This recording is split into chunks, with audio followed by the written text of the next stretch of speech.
Hello, sovereign leaders. Welcome to this leadership lesson on human design.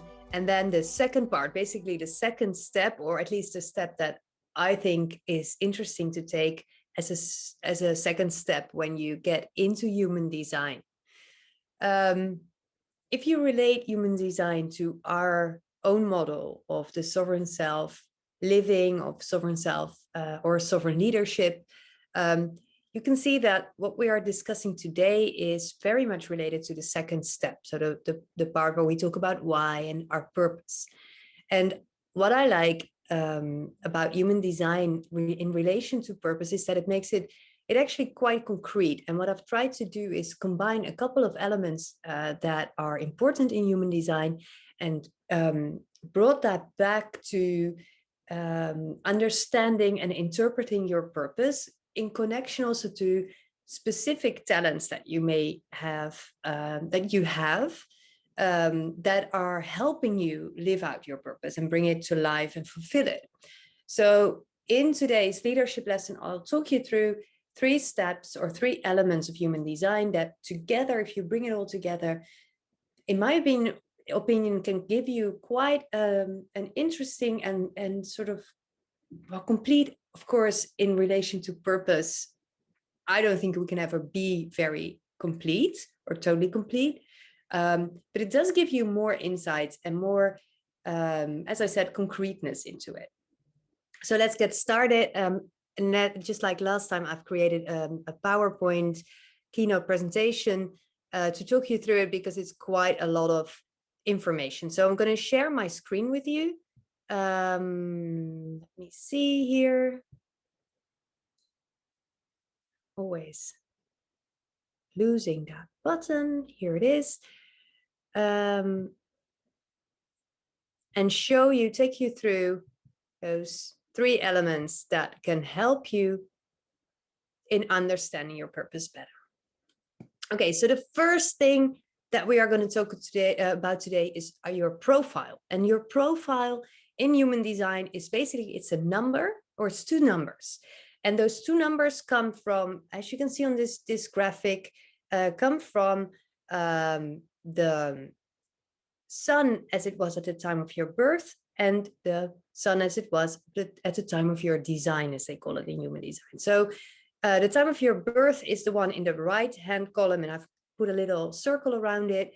And it's not the first number, but it's the second number, so the number behind the decimal. So in this example, which is my profile, 3 is the first number, and the second number is 5. So my profile in human design is 3-5.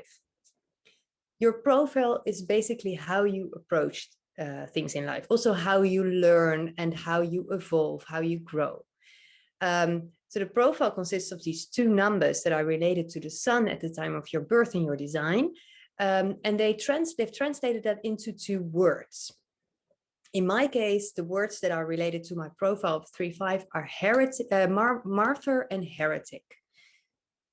Well, many of the words used in human design aren't very positive. And I think the martyr heretic profile is a great example of that. It doesn't sound good. Many people I've understood actually don't see it as a good profile. So, but personally, I'm not, I think it's pretty okay. So you can all, the profiles, there's like 10 different profiles. So it's not that much. And I've, in the handout to this leadership lesson, I've just put down the list of all the profiles that are there. So you can look up yours with a short description. And so in my case, the martyr heretic profile says, you know what works and what doesn't based on trial and error. So when people call upon you, you can often provide both practical and wise solutions. Not too bad, right? So the 3 is the martyr, and the martyr is someone who works with trial and error. So by just trial and error over life, you come to certain conclusions and often to certain wisdom.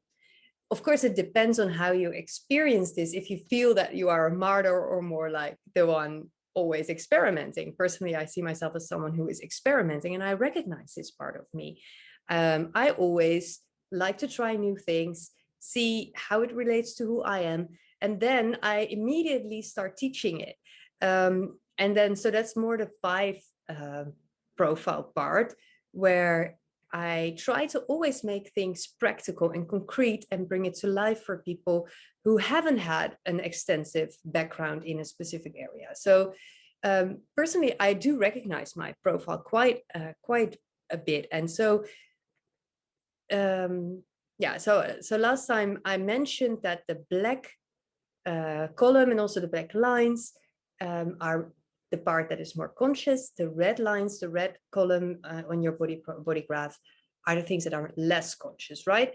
So in your profile, the first number that comes from the right-hand column, the black column, is the part that you're more often more conscious of. It's also the part that often in early life you use a lot or you showcase a lot. So you would say in my example that especially when I was young, I did a lot of trial and error. And maybe I made a lot of mistakes, or I tried things out and then came to the conclusion that it wasn't for me and I turned a completely different way. This is something that I know about myself. Often from an earlier age, you know that you like to approach things from the first number, based on the first number. The second number, the red column, is something you are less conscious of. So something also that you, I would say, grow into later in life or get to understand more deeply as you evolve and as you grow further in life. So the profile, summarizing, the profile is basically how you approach things, the way you look at life, the way you look at new things, the way you look at your incarnation cross, which is our next step. So the incarnation cross is what human design has as your purpose. So it's basically your purpose, or if you want to make it a little less heavy, you could say it's like a red thread that runs through your life. The descriptions, I just want to warn you, the descriptions can be quite cryptic and sometimes a little ambiguous. Just see that as a little bit of a puzzle, or as something that over time you will grasp, you will understand. It will become clearer and clearer and clearer. And maybe your incarnation cross description is pretty clear from the get-go. In my case, I'll share mine later with you. It's not that unclear actually, but probably when you read your incarnation cross when you're in your early 20s, maybe it's like gibberish. That's fine. You know, it's a process. The more you work with your human design, the more you embrace the basic elements that we discussed in the first lesson, like you work with your authority, you work with your strategy, then you get closer to who you truly are. And I think then the incarnation cross will start to make more and more and more sense. So the incarnation cross is literally on your body graph picture. So it's in the left-hand column, you see it here with a little circle around it. There's literally, it says incarnation cross, and then it names your incarnation cross. In this example, the incarnation cross, the first 2 letters are a J and a K. This is the abbreviation for juxtaposition. That is a specific type. You also have the red angle cross incarnation crosses and the left angle cross incarnation crosses. That first element is there, and then there's the second element is the specification of what your incarnation cross is. So the right angle means that you have a personal destination in life and that people cannot really divert you from that. So you're relatively focused. You sort of have this underlying goal that you are trying to achieve. A left angle cross incarnation cross means that you have a more sort of a broader, a more generalized focus, and that you will meet people along the way in your life that are going to influence you and you are going to influence them in return. So that is more of I would say an evolving incarnation cross. It's made, yeah. Then the people with the juxtaposition cross, I think that's a little bit of a smaller group. They have a very specific thing to do here. This is the example that we have here. That's a juxtaposition cross. It's very concise, so to say, and it won't easily change. So when you go, so when you go to your incarnation cross, the best thing to do is to basically go online and read descriptions for your incarnation cross. In the handout, I offer a website that you can use for that. That is, it's super. Well, I think they have sort of nicely summarized descriptions. It's not the end all be all of your incarnation cross for sure. So if that small description feels a little bit off or it doesn't really resonate with you, no worries. Just Google your incarnation cross, put human design behind it, Google it, and see if any of the other descriptions that you read offer you a little bit more guidance. So, and as I said, with the profile, the language used in human design can be a little bit archaic or a little bit old-fashioned or even a little bit strange. It doesn't always make immediate sense.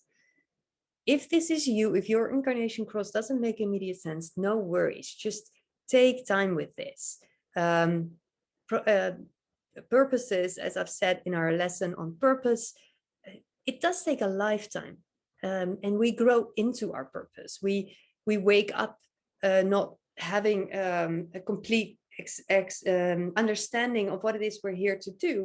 We gradually, slowly, over time, start to understand better and better and better what it means to be us in this lifetime. And so the incarnation cross can be helpful in that. And maybe it makes sense, maybe it sparks something in you and it's immediately clear, and maybe it doesn't, and no worries there. So take your time in understanding your incarnation cross. As I said, I'll share mine a little bit later, and I'm lucky, I think, because mine makes sense. And also with the work that I do, it makes very much sense. So it's an easy example. Doesn't mean that all incarnation crosses are so sort of clear and will make immediate sense or can be related back to the work that you're doing or that you like to be doing. Okay. We're moving into channels. So channels is an interesting thing. I see. Well, let's first say what channels are. I've circled them here in the graph. This is again my body graph. What you see is a channel. It happens when two gates, so the little numbers with the circle around it, when two gates in opposite ends of in two centers are activated, and thus they connect two centers with each other. Right. So you see here that both 1762 is a channel for me, and 2343 is also an activated channel for me. And they connect my throat and my Ajna chakra. So that's the center of the Ajna is related to your thinking, conceptualizing, and the throat is related to speaking, communication, which both I think make total sense that they're activating for me. I'll go into that a little bit later as well, also when I give you an example. So again, here you will see that some channels will be red, some will be black, some will be half red, half black, or both even. That means, again, black is more conscious, red is more unconscious.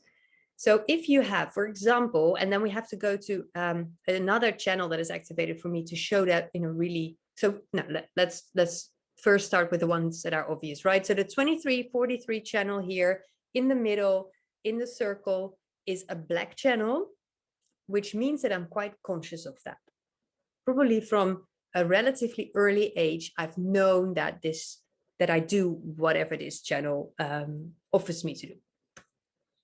The red channel is things that I'm less conscious of. So I'll grow into that. Now that I've read my human design report, I'll understand it better, start using it. But from the get-go, it was something that I wasn't clear about. So if you zoom out, go away from the circle and look at my body graph as a total, you go all the way down in the left-hand corner, connecting the root chakra and the splenic center, or the root center and the splenic center, all the way in the bottom on the right-hand side of my body graph, you see channel 1858 being completely colored, but it's half red and it's half black. which means that the part where we talk about my 18th gate is something that I'm not so conscious about. The 58th part of this channel, I am conscious about. So it can also be that you are partly aware of a channel and partly more unaware of it. Does that make sense? I hope it does. So, and then as I said, you can also have, and I don't have a channel that is colored that way, but I do have some gates that are colored that way, where, for example, it's just above the 18 that we were looking at in the splenic center in the left bottom corner of my body graph, you see gate 32 being activated, both red and black. And that means that I'm partly conscious, partly unconscious of this energy. And of course, an entire channel can be like that when the other gate has that same both conscious and unconscious energy in it. Right, so that's how you see which channels are activated and to what extent you are aware of what happens. So channels, you could say, are like a life force, or it's a specific energy that you hold. It's often said that it holds capacity for growth and involvement. And I also like to approach it as a specific talent that you have, a specific talent that you already have in you, that you don't necessarily, you don't have to learn from scratch, that is there to support you in your purpose, right? So in the last lesson, I've also explained that we all get the body graph that we need to live our best life, fulfilling our purpose, our incarnation cross. So everything in your design is uniquely and ideally lined up for you to do your thing in the world. So even though, for example, I think the 1858, and I'm not so involved in human design that I now know exactly what it, but there's some channels and some gates that I don't particularly like, or that I'm not so happy about that I have them, or that they seem negative to me when I read the descriptions. However, I have these specific gates and energies and channels in me, in my design, to help me do what I'm supposed to be doing. So even though I may not like them at first glance, I am working on accepting them and embracing them and seeing them as specific gifts that I hold. And that, I think, is a very I think that is a helpful approach to human design, because, well, returning again to the archaic prose that is often used and the ambiguity in it, it can get a little bit, it can get negative sometimes. It also can get a little disheartening sometimes. Don't let yourself be pulled into that, because that is not that's not the purpose behind it. The purpose is to help you understand the specific energies that you hold and that are here to serve you in your growth and your evolvement and in living and fulfilling your purpose. Okay. So as an example, I've taken one of my activated channels, the 2343. That's a very sort of a concrete one, and one that I very much understand. It's a conscious one. So I've known about this one for a longer time. And I see it in my work. And I think that some of you that may have done one-on-one sessions with me will even recognize it. So that's why I chose this example. So when I looked up the 2343 channel online, and that is what I advise you to do, I've put in a link again, but you can also Google for more explanations. It says the energy of this channel, which is called the structuring channel, determines the gift to receive insights. You can say things that should be perceived and subsequently effectively used by other people. And this is completely true. When I'm in a session, I sometimes just start saying things that I haven't really realized that I knew or wanted to say. Things come out unexpectedly, often very much on cue and on target, and are very relevant. And sometimes I'm surprised by what I'm saying, or think, wow, that's pretty wise. It is important, I'm reading again in the description, it's important to note that the process starts automatically. and the results cannot be saved. And this is true as well. I often don't remember what I've said. I can't recall exactly what I've said in a session or in one of these leadership lessons after I've done it. It just happens in the moment. The wisdom of the channel is expressed only here and now. And if the insight is not formulated correctly, it can be lost forever. Right? And then they go on to explain that it's helpful to practice dialogues in your head. And that is something that I've been doing from my youth onwards, to practice and to say things in my mind. And then the thing is that I never say it exactly that way, but it sort of grooms my understanding of a specific topic. And then in the moment when it's needed, it comes up, it flows out exactly right, hopefully, most of the times, or many times.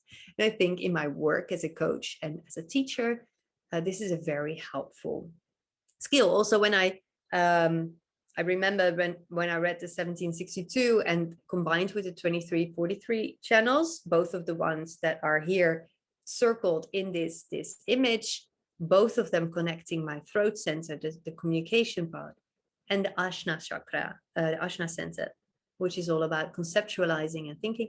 It made complete sense to me why I would write a book on communication, because I have very distinct, clear ideas and insights about communication. And so from my human design, it wouldn't be strange that I am a writer and also that I write about communication specifically. Okay, so that's just as an example of how you can have an activated channel, and it can be something that you completely understand. And sometimes, as I said, of course, the red ones specifically, you may not understand so well. So then in the handout, I will offer you a chance to bring it together. So we've talked about the profile, the incarnation cross, and the channels, and they're all related to each other, right? So the incarnation cross is sort of the overall bigger picture purpose of your life. There's a description for that, and you can I prompt you in the handout to write it down, to formulate a description for you that works for you in this moment.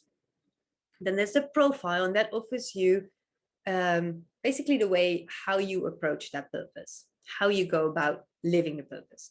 And then there's the special talents that your channels bring, the things that help you fulfill your purpose. So I've written out my basically my incarnation cross and profile and channels to give you an example of what it would look like if you do what I offer you in the handout. So my purpose is to help, guide, and correct others. I'm guiding from a point of stillness. So it's like a guide, they literally say in the description, it's like a guidance counselor sitting in an office where people will seek me out and hear my advice and opinions about their situation. It's basically what I do, right, as a coach. It's important to follow my type and strategy in that when I offer my opinions. And that is because as I have strong opinions about things, and I have specific opinions about things. If people don't come to me and ask me to give that to them, and I start giving advice as a projector, when I start giving advice that is not asked for, it will lead to people pulling away from me and sort of drifting away from me. And for me, it will often lead to bitterness, a feeling of bitterness, right? And that's all about my personality type, my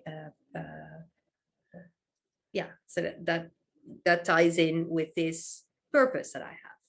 So it's important to follow my type and strategy. So to wait for the invitation and to discern in the moment. For me, it's the splenic authority that I have. So in the moment, I will know what is right or wrong to say, right?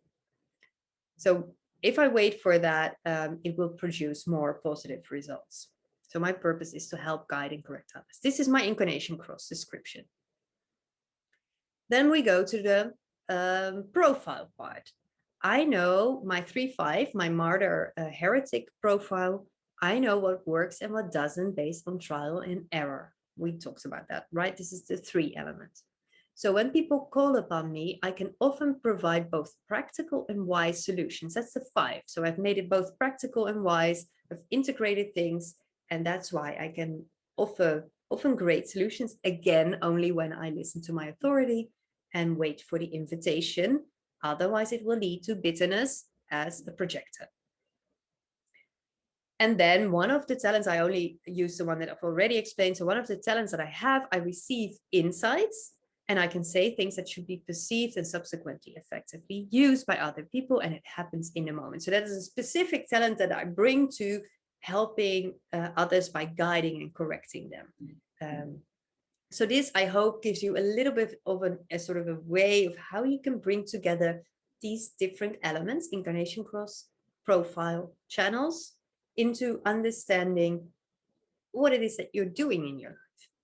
And let me say, so let me warn you a little bit. So I think I'm quite lucky because this makes total sense, right? And it's also my work.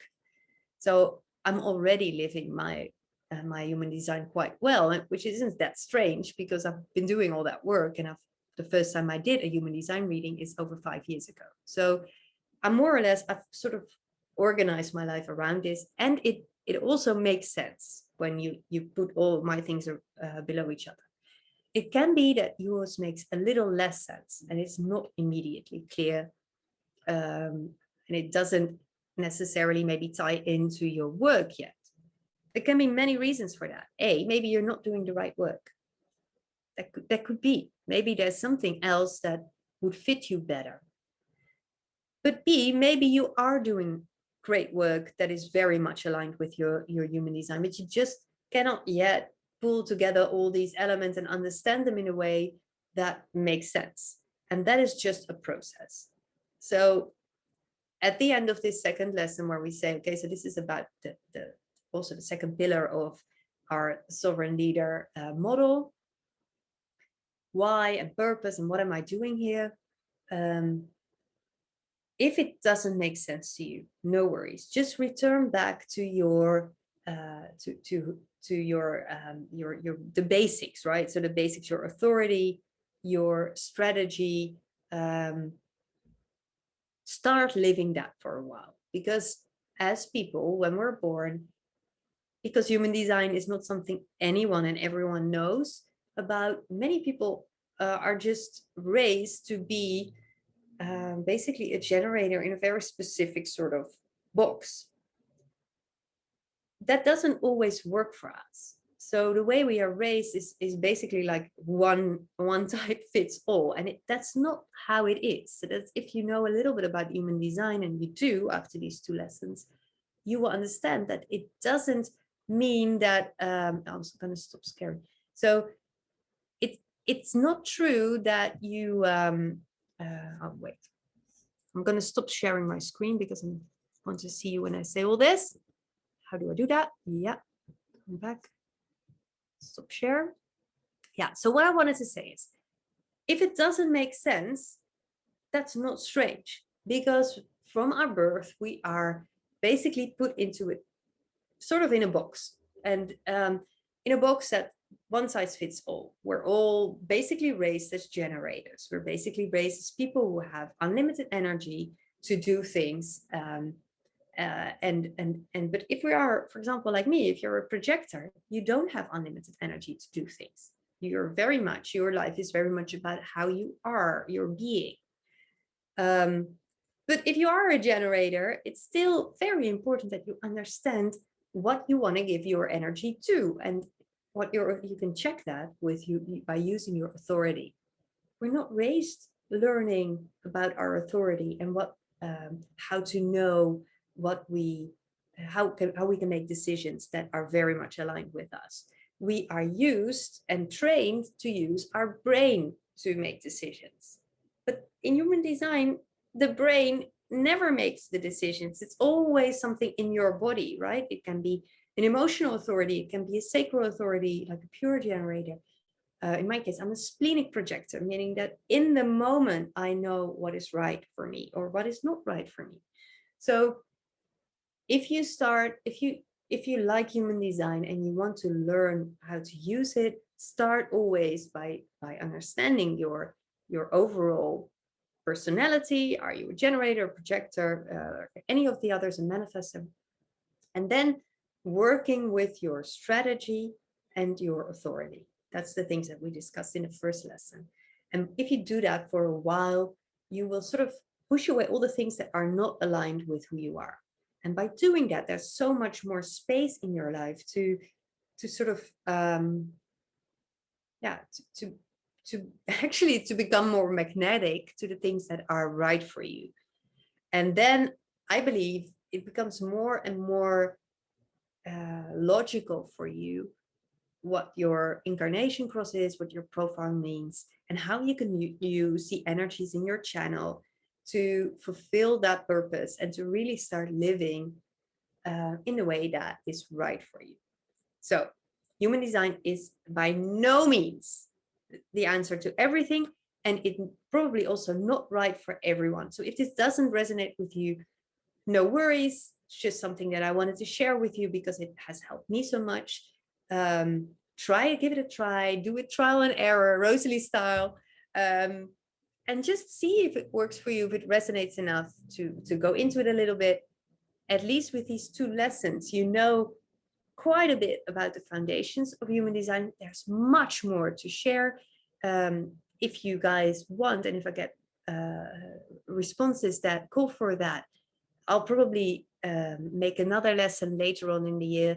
But for now, I think you have enough to start experimenting with your human design and seeing, well, where you can make small or large adjustments to fit it better and to be more aligned.